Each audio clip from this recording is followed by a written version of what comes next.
Buenas tardes. Hoy hablaremos sobre el consumidor en servicios de salud. Julieta Andrea López y quienes habla Carol Trujillo.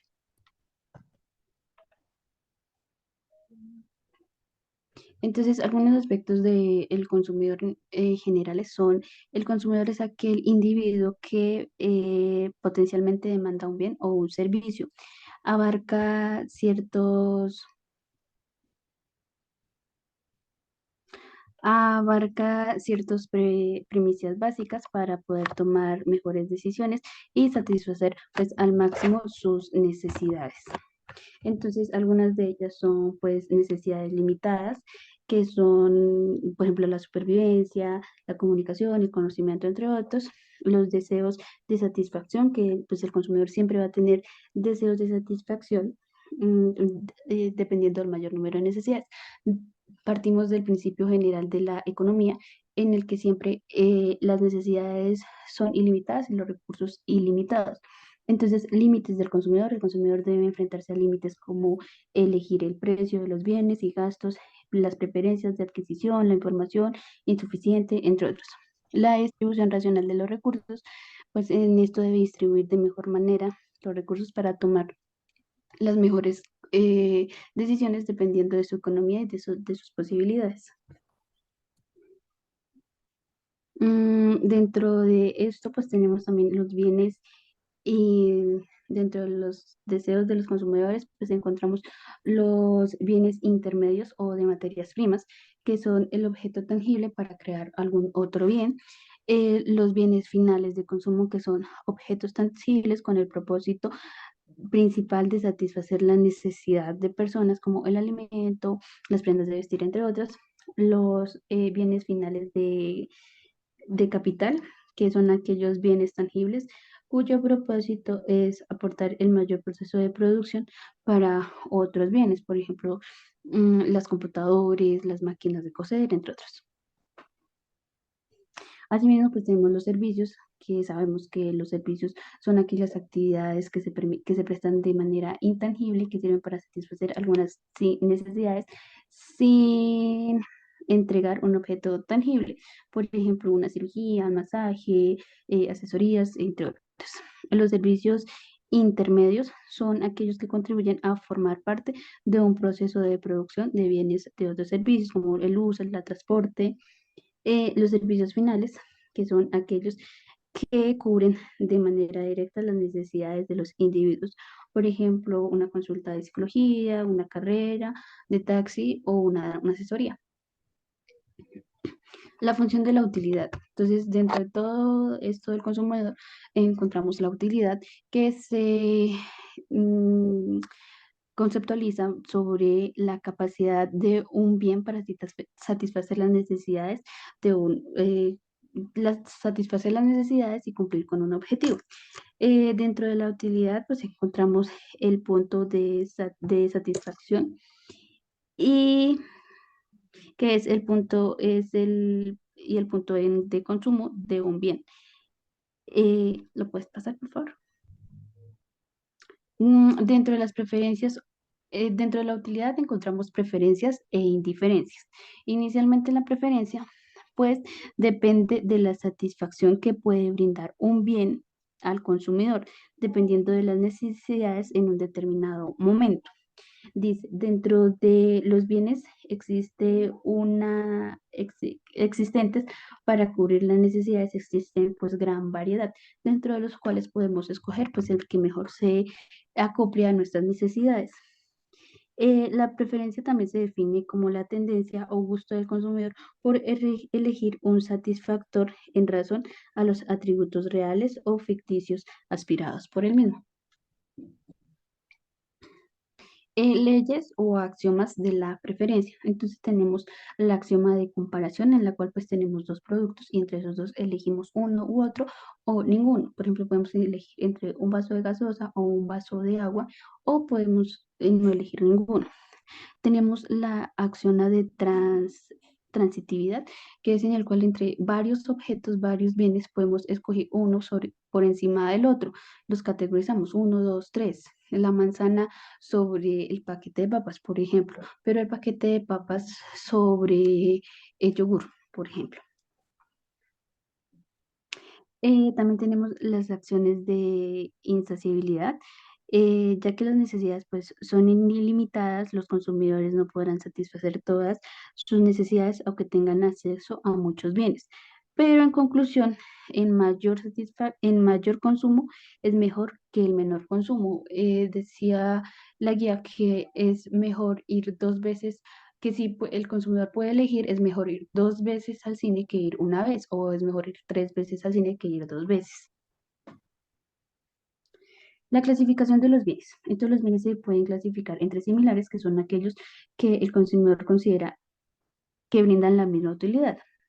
Por ejemplo, tenemos un par de zapatos. Sirven exactamente para lo mismo, pero pues ya escogemos como el que nuestra perspectiva pues de pronto nos guste mal. Los bienes sustitutos, que son aquellos que el consumidor elige entre su variedad de bienes y prefiere uno sobre el otro. La Coca-Cola y la Pepsi, por ejemplo, tenemos el bien.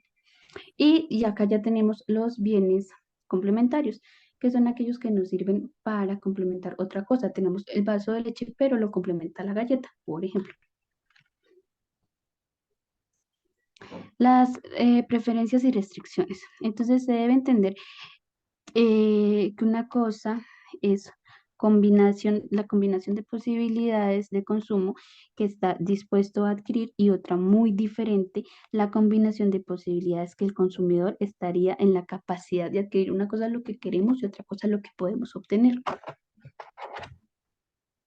Entonces, de esta manera se clasifican las satisfacciones en relación al poder adquisitivo del consumidor. Así, satisfactor inferior, que es aquel en el que considera que está por debajo de su consumo social y obtenerlo pues sería algo degradable para esa persona. El satisfactorio normal, aquel que considera que el consumo es considerado dentro de sus posibilidades y pues que es algo habitual para él, y el satisfactor superior, aquel que el consumidor considera para esta está por arriba de su poder adquisitivo y que pues que obtenerlo sería un lujo. Bueno, tenemos lo que es el efecto renta. Entonces, el efecto renta puede ser la variación de la cantidad de demanda de productos o servicios que surge por causa de la modificación del poder adquisitivo de compra debido a los cambios de precios de los mismos. Ejemplo de efecto renta. Una persona compra dos entradas de cine al mes, aunque le gustaría ir más a menudo, pero no tiene dinero. De pronto su salario aumenta y pasa a adquirir tres o cuatro entradas al mes como resultado del efecto de renta de su incremento salarial. Esto quiere decir que a mayor dinero puede tener la posibilidad de adquirir mayores beneficios o mayores bienes. Efecto renta. El efecto renta se divide en tres. Tenemos el efecto renta positivo, que se trata del efecto donde el producto o servicio se comporta normalmente ante la variación de renta, dándole un efecto positivo.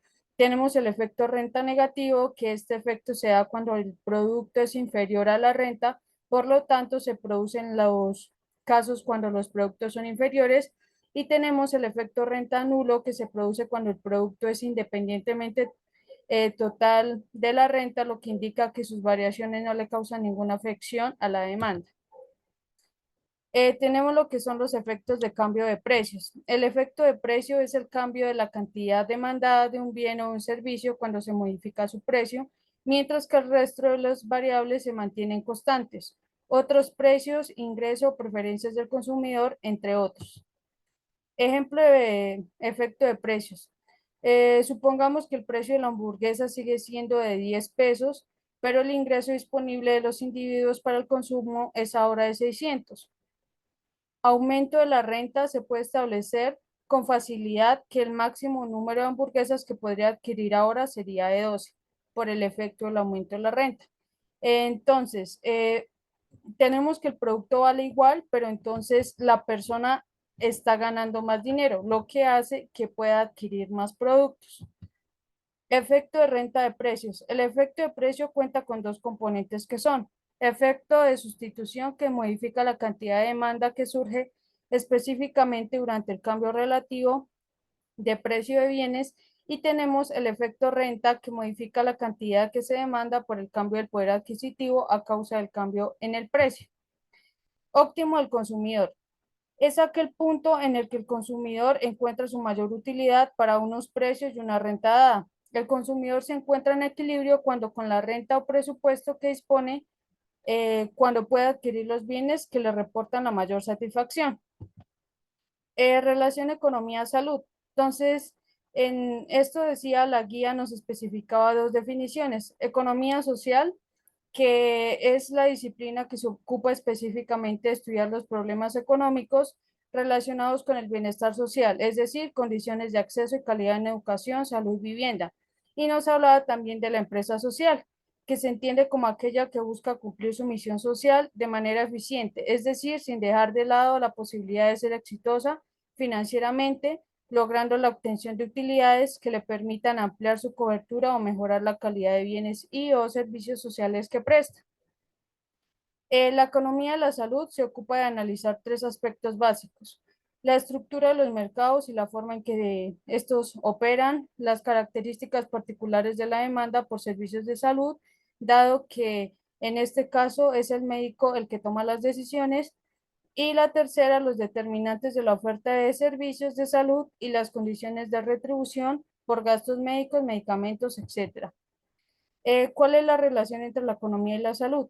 Bueno, la relación entre la economía y la salud es bidireccional. Por un lado, una población saludable es básica para el crecimiento económico de un país y por otro, la economía influye en la salud de las personas, ya que determina la disponibilidad de recursos para la atención médica y otros factores sociales y ambientales que afectan el bienestar humano. Hay dos herramientas. La primera herramienta, que es el análisis marginal, el cual es la razón fundamental para la optimización de los problemas. Esta técnica sirve para determinar la más eficiente localización de recursos médicos y no médicos para lograr un objetivo dado el estatus de la salud poblacional. Y tenemos la segunda herramienta, que es el análisis de la oferta y de la demanda, para predecir los efectos de un cambio en la demanda por un servicio o en su costo de producción sobre el precio y la cantidad de aquel servicio. Los análisis de oferta y demanda hacen posible entender las razones para el rápido incremento de los precios y gastos del cuidado médico. La demanda por servicios de salud en Colombia. Entonces, oferta de servicios de salud. La oferta, estos son, digamos que las dos cosas que se analizan. La oferta de servicios de salud, que la oferta de servicios de salud contempla insumos como lo son talento humano, infraestructura, tecnología y financieros que generan la función de la prestación de servicios de salud, la cual se hace visible cuando dichos insumos se transforman en productos que se interrelacionan con una demanda existente buscando resolver las necesidades en salud de una población. Y tenemos la demanda de los servicios de salud, que la demanda de los servicios de salud puede definirse como la población que, de acuerdo con una necesidad de atención, requiere o potencialmente revela un consumo de servicios de salud. Muchas gracias.